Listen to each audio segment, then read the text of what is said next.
Oscar Bevis, IFL TV, proudly sponsored by Everlast. Delighted to be joined by Prince Rodney here at Bricketwood Social Club. What a lovely, lovely day. And we've got kind of an event where there's some ex-pros and a good turnout set up by Bob Williams today, A-star referee. I just wanted to talk to you about boxing. I know we could sit here all day and talk about your career and things like that. But as you said, we'll just kind of go over the preliminaries. But just first on a day like today, how good is it to see just kind of some guys from the local area, guys from the Hertfordshire sort of area, ex-boxers, the boxing fraternity, if you will, just kind of get together and have some fun. I wish there was some more of them coming on, but what happens is they leave the game and they just lose themselves in doing other things and forget about boxing. When boxing made them, gave them a name and some sort of identity, which they wouldn't have had otherwise.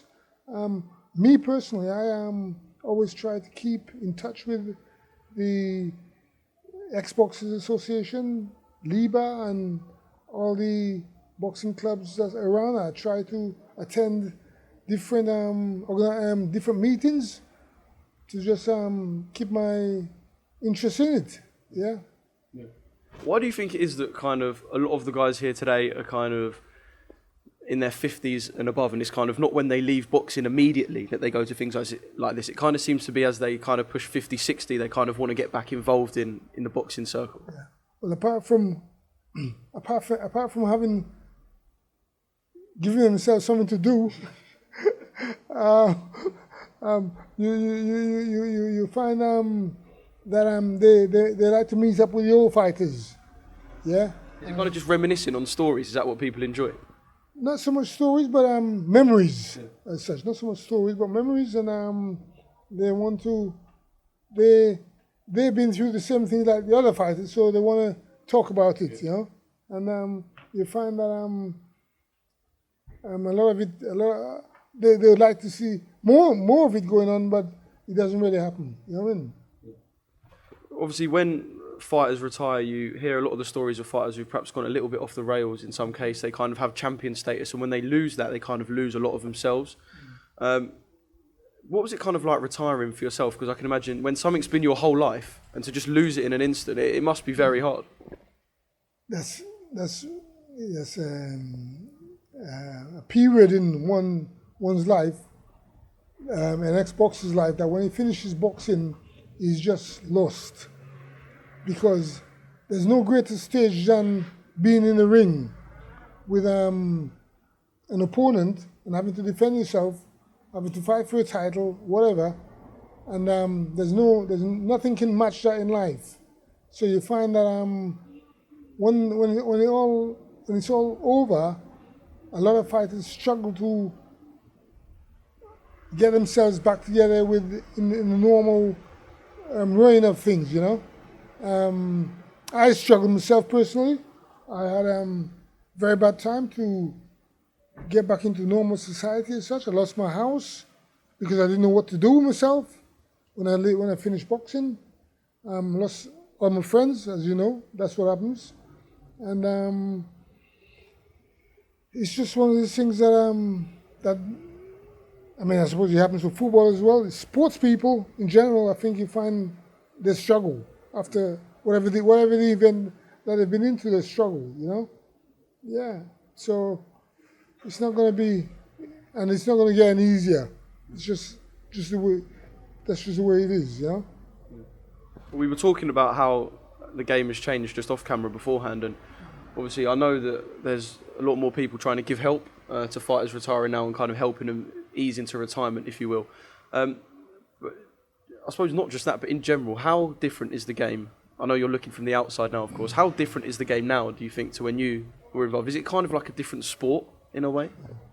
I have to laugh because I just don't recognize the talk. It's more talking than actually boxing.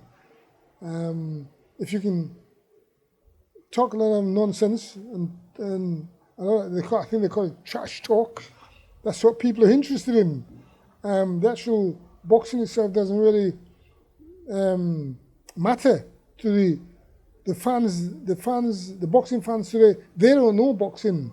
The young people of today, they don't know what the real boxing is like. So the game has totally changed from what it used to be.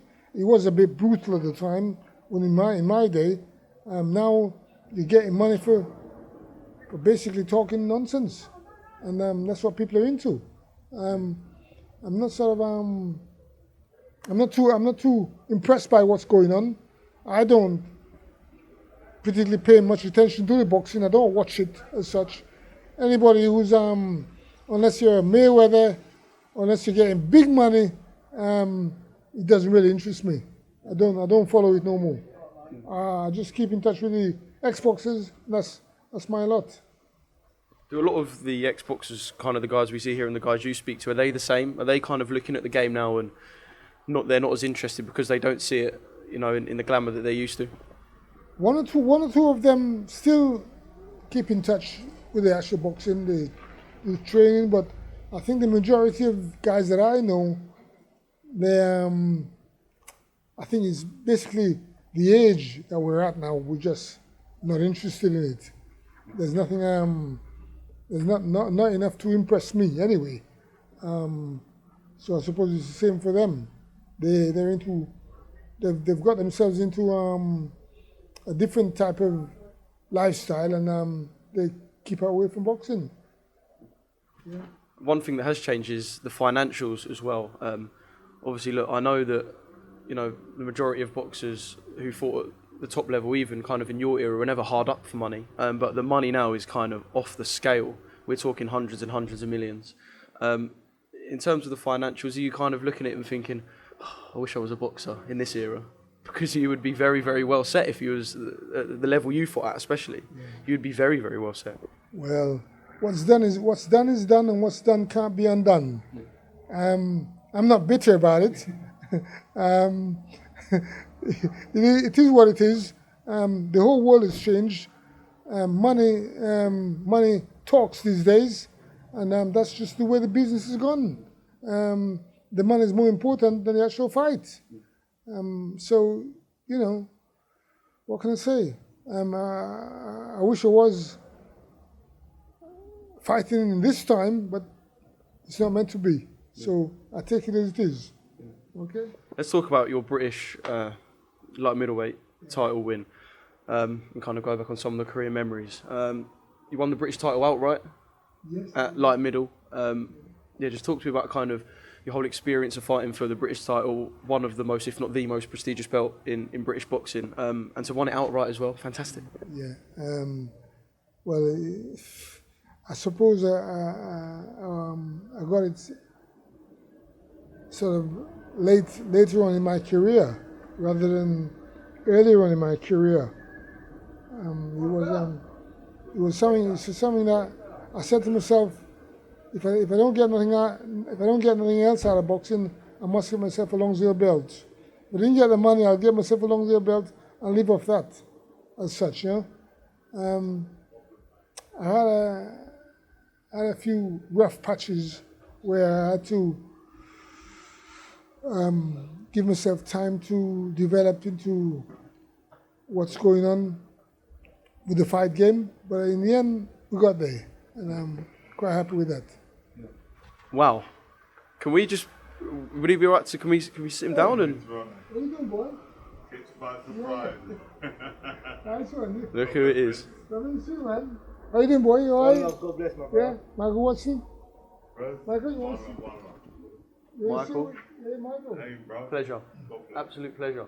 You may come with me, Michael, and sit with me and tell me. Okay, so do things, man. Yeah, alright. Catch you. You catch me anyone, okay.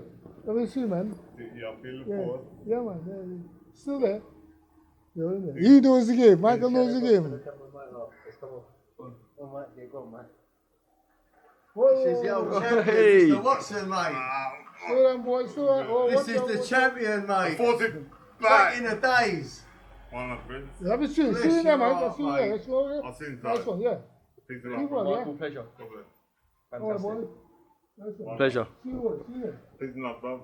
God bless. Top man. Nice one, I'm Michael. fixing it. Yeah, man. Bless you, Michael, man. Oh. I followed you for years when I was a young amateur. Well, what a man that is, by the way. Yeah, great boy. You see, he wouldn't leave me and just go in there. He'd come and talk to me. You know what I mean? That's what it's all about. That's the old time fighters. That's what they like. You know what I mean? All good. Obviously, it's hard to compare eras, but you look at legends like Michael and fighters like yourself as well. You can never really compare eras. It's a theoretical question, I suppose. But how would fighters from back then hold up in eras like today, or how would the fighters of today hold up in the more brutal eras, if it were back then? Back in the day, we did a few things wrong. We trained too hard. There was no need for it. We now we should, the fighters use their brains more than their bodies. You know what I'm saying? We trained too hard, and there was no need for it. But things have got better, and I'm not sad that fighters are getting better money. I'm glad they're getting better money. It just goes to shows that people want entertainment through boxing, and they're getting it. That's good. Right, well, it's been a pleasure to speak to you, kind of get your views on, I don't know, the different eras and kind of life after boxing. Yeah, just kind of as we leave this, have you got a message to any boxing fans or fans of people who are fans of yourself and still fans of the sport? Yeah, all I can say is tell my fans that I'm still around. I'm not going anywhere yet. I know a lot of people have, but I'm still around. And keep the interest in boxing as best you can, because it's a great game. Apart from that, it's a great game. Yeah, nice one.